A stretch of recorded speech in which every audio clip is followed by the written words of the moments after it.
Now, I want to go back to a point that I mentioned before. After I've kind of pointed out the effects of Snapchat, I need to end my paper by kind of explaining why these ideas are important in the first place. We've talked about in the past that the conclusion paragraph can function as kind of like the well, so what, or the what now piece of the paper. So you might think of it this way. In other words, in light of the benefits and or drawbacks that you present in your paper, what actions do you think your readers might need to take to lessen or amplify these effects? Do they need to consider new ideas? Do they need to take different approaches moving forward?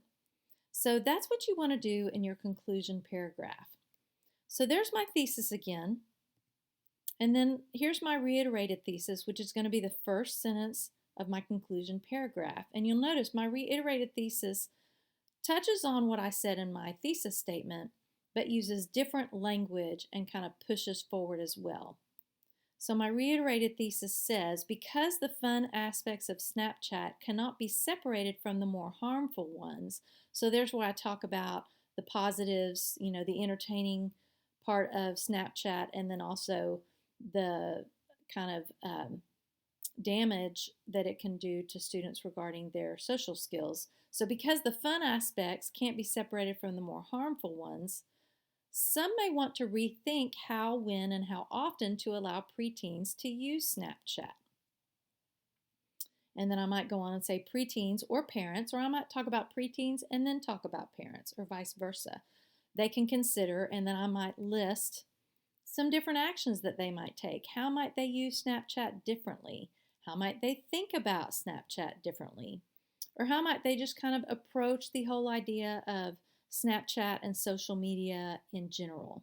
Maybe they could even consider offsetting the ways that Snapchat kind of undermines social isolation and a decrease in empathy by actively finding other ways to increase and strengthen empathy in light of the fact that probably social media and applications like Snapchat really aren't going anywhere. That's another place that I could use some research. And Sherry Turkle mentions the fact, and so does, I want to say, Nicholas Carr, if I'm not mistaken. Both of those writers talk about how even though technology can have negative effects, the human brain is plastic and malleable, and we can learn new habits. So we don't have to be stuck in this loss of empathy. So I could reference a source in my conclusion paragraph as well. I want to end by kind of making, just some kind of prediction of a positive outcome. And it says positive, positive. It needs to be really, really positive.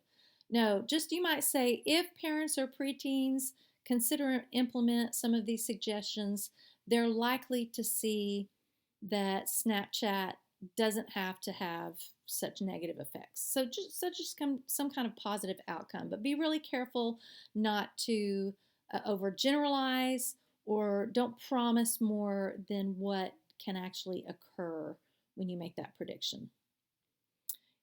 One thing I also want to caution you against, I really discourage you from using the word should or ought. So don't tell people, I don't think it's a good idea to tell people what they shouldn't do. And I'm seeing some of that as I'm grading your essay too. It's a really good idea to make suggestions about possibilities, but you don't want to talk directly to your readers. And you also want to present your ideas as possibilities, not as kind of commands, because that's being respectful that the readers also have their own ideas and their own thoughts. So I really discourage you from using the word should.